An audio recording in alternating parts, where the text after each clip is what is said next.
সেই জায়গার উপরে আমি দাঁড়িয়ে আছি, লাইক জয়পুর জঙ্গলের মতন আমিও সেই জায়গাটাতে দাঁড়িয়ে আছি। আসুন দেখুন, এই সেই রানওয়েটা। এই না, প্লেন আসছে না, গরু আসতে পারে, ছাগল। লেভেল ইজ হিয়ার, এবার শুরু হচ্ছে খেলা। পুরো ওয়ার্ল্ড ওয়ার 2 এর অ্যাবান্ডেন্ট এয়ারপোর্ট আছে এক্স্যাক্টলি, সেটা আমাদের বর্ধমান শিব মন্দির থেকে 50 কিলোমিটার। সেখানে উদ্দেশ্যে আমরা বেরিয়ে গেছি। সামনে সুখদেবদা চালাচ্ছে প্রতীক, পিছনে তন্ময়, মাঝে আমি। এই যে গরম পড়ছে, আর দেখবেন দূরে রাস্তায় দেখা যাচ্ছে ওখানে জল পড়ে আছে। সো এই জিনিসগুলো খুবই হাই রোডে গেলে বেশি দেখতে পাওয়া যায়। আর ভাই গ্রামের পরিবেশ তো যাহা পানা তুসি গ্রেট হো তোফা কবুল। সব আমরা ওভারটেক করে বেরোচ্ছি। বাইক ফাইকে এটাই একটা অ্যাডভান্টেজেস যে আমরা ওভারটেক করে যেতে পারি। দেখুন কোথা থেকে কোথায় আমরা যাই, কত ডিস্টেন্সের জ্যামটা ছিল, আমরা ওভারটেক করে কোথায় চলে। তো এই জিনিসটাই বাইকের একটা ফেসিলিটিস, দ্যাটস ইট, আর কিছুই না। তো চলো, আমরা তো ওভারটেক করতে করতে এখানে এলাম। তো ভাই পড়ে গেছি মারাত্মক জাম, রেলওয়ে লাইন দেখতেই পাচ্ছেন, রেলওয়ে লাইন, আর সব ওভারটেক করে করে এসছে। তো ভাই জাম লাগ গিয়া, ঠিক আছে। এরকম জাম তো আমি রেল লাইনের মাঝে আমার কোনো এক্সপিরিয়েন্স নেই, এটাও এক্সপিরিয়েন্স হলো। তো ভাই জাম ঠেলে বেরিয়ে গেছি, ওই যা হয় আর কি, রেলওয়ে ক্রসিংয়ের যে ওভারটেক করার জাম। বেরিয়ে আমরা যাচ্ছি এখন অ্যাবান্ডেন্ট এয়ারপোর্ট, যেটা ওয়ার্ল্ড ওয়ার 2-তে ইউজ হয়েছিল। আমার কোনোদিন দেখিনি, চলুন এখানে ঘুরতে এসে এটা পেয়ে গেলাম জায়গা, যাচ্ছি সেখানে। এখানে হয়ে গেছে অ্যাক্সিডেন্ট ভাই।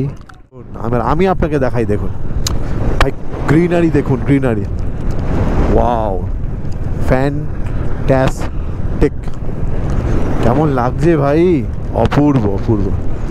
আর হাওয়াটা না একদম ফোর্সে ঢুকছে, আর ভুস ভাস সাউন্ড, ভাই অপূর্ব লাগছে। দেখুন যেদিকেই তাকাচ্ছি সেদিকেই শুধু ক্ষেত ক্ষেত আর ক্ষেত, শস্য শ্যামলা।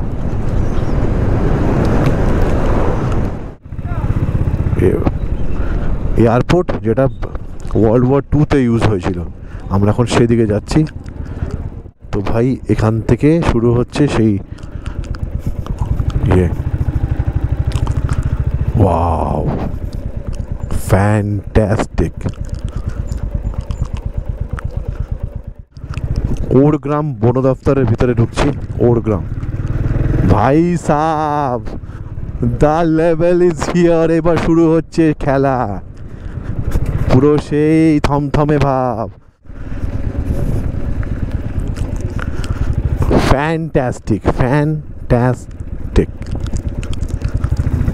কি লাগছে, লাল মাটিতে পুরো বাইক আবার রাঙা রাঙা হয়ে গেল ভাই, অপূর্ব ভাই, আই এম ফ্যান।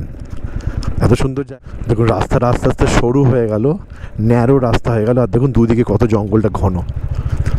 ও ভাই সাহেব, দিস ইজ ওয়াও ভাই, ফ্যান্টাস্টিক। ওরগ্রামের ভিতরে যে অ্যাবান্ডেন্ট একটা এয়ারক্রাফট, যেটা সেকেন্ড ওয়ার্ল্ড ওয়ারে ইউজ হয়েছিল, সেটা আমি জানতাম না, হয়তো আপনারা জানতেন, আমি জানতাম না। বাট আমার এই ভিডিওটা কিন্তু আজকে পুরোপুরি আপনাকে এক্সপ্লেন করবে navigation, how to come over here, how you will মানে রিয়াক্ট ওভার হিয়ার। মানে দেখুন, মানে এদের কাছে কোনো ব্যাপার না, বড় দপ্তর না ভাই, ফ্যান্টাস্টিক। বাহ, ভিতরটা তো বিশাল বড় ভাই, ফ্যান্টাস্টিক জায়গা দেখুন।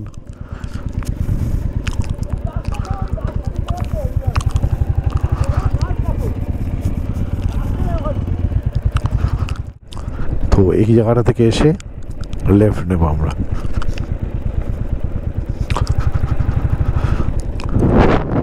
আরে ভাই সাহেব, তো সেরা।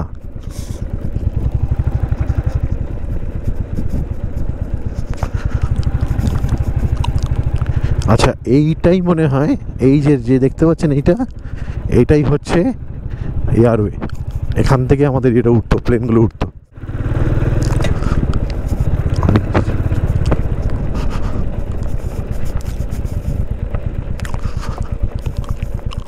তো আমরা এখন কোথায় দাঁড়িয়ে আছি? ওর গ্রাম এয়ারফিল্ড। ওর গ্রাম ফিল্ড এয়ারফিল্ড, এটা ব্রিটিশ পিরিয়ডের সেই ওয়ার্ল্ড ওয়ার সেকেন্ডে এটা ইউজ হয়েছিল। দাদা এই তন্ময়দা আমাদেরকে বললো, আমি তো জানতামই না, থ্যাঙ্কস টু তন্ময়দা। আপনারা যদি না জানতেন তো আমার এই ভিডিওটা দেখে প্লিজ চলে আসুন। আর থ্যাঙ্কস টু তন্ময়দা, পুরো এসে আমি ফ্যান্টাস্টিক লাগলো। সেই জয়পুরের এক্সপিরিয়েন্সটা আমার যেন ঠিক আছে, আমার যেন মাথায় চলে এলো। জয়পুরে তো সেম এক্সপিরিয়েন্স, জঙ্গলের ভিতর থেকে দিয়ে মাঝখানে, ওটা তাও মেনটেন করা আছে, বাট এইটার আর মেনটেন করা নেই, জানেন তো। এটা একদম পুরো ছাল চামড়া উঠে গেছে বৃষ্টিতে আস্তে আস্তে। হ্যাঁ, আর বৃষ্টির জলে খাবড়া খাবড়া হয়ে যাচ্ছে, আর ইতিহাসের পাতা থেকে এটা আস্তে আস্তে মুছেই যাচ্ছে। এবার দেখে নি রান,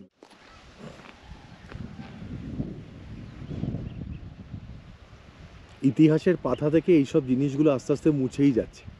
আমরা নিজেই জানতাম না। আমরা জানি বর্ধমান মানে 108 মন্দির, বর্ধমান মানে ল্যাংচা, শক্তিগড় মানে ল্যাংচা, আর হচ্ছে এখানকার সর্বমঙ্গলা মন্দির এগুলো। তো এখানে যে ওয়ার্ল্ড ওয়ার 2-তে যে এই জায়গাটাতে ব্রিটিশরা এই জায়গাটাতে ফ্লাইট ওঠানামা করতো এয়ারপোর্টের জন্য, সেটা কি কেউ জানতো? জানতো না। দেখুন এখানে এখন ঘর বাড়ি হয়ে গেছে, পশ্চিমবঙ্গ সরকারের আন্ডারে এটা মেনটেন নেই। এটা দেখুন, সত্যি কথা বলতে এটা এখন আর মেনটেন নেই, কারণ আমরা তো জানিই না এটা কী ব্যাপার, এটা মেনটেন নেই। দেখুন রাস্তাগুলো এরকম হয়ে গেছে, মানে সব খাবড়া খাবড়া, সব খাবড়া খাবড়া খাবড়া খাবড়া, বুঝেছেন, সব খাবড়া হয়ে আছে। এদিকগুলোতে সব ধানের ক্ষেত ফেত হচ্ছে, ওদিকেও দেখুন এটা ফরেস্টের মতন ছোট। ফরেস্টটা খুব সুন্দর আছে, ফরেস্টটা সত্যিই খুব সুন্দর আছে, বাট সেই আমাদের সেই এই জায়গাটা আর মেনটেন হয় না। দেখুন রাস্তায় সেই রানওয়েটা কেমন সে উঠে গেছে, জল পড়ে পড়ে উঠে গেছে।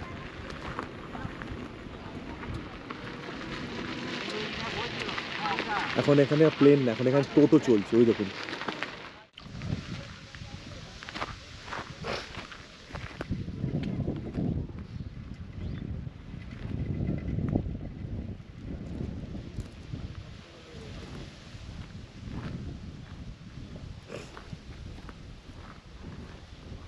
ওই যে সবাই আমরা বাইক ওখানে রেখেছি,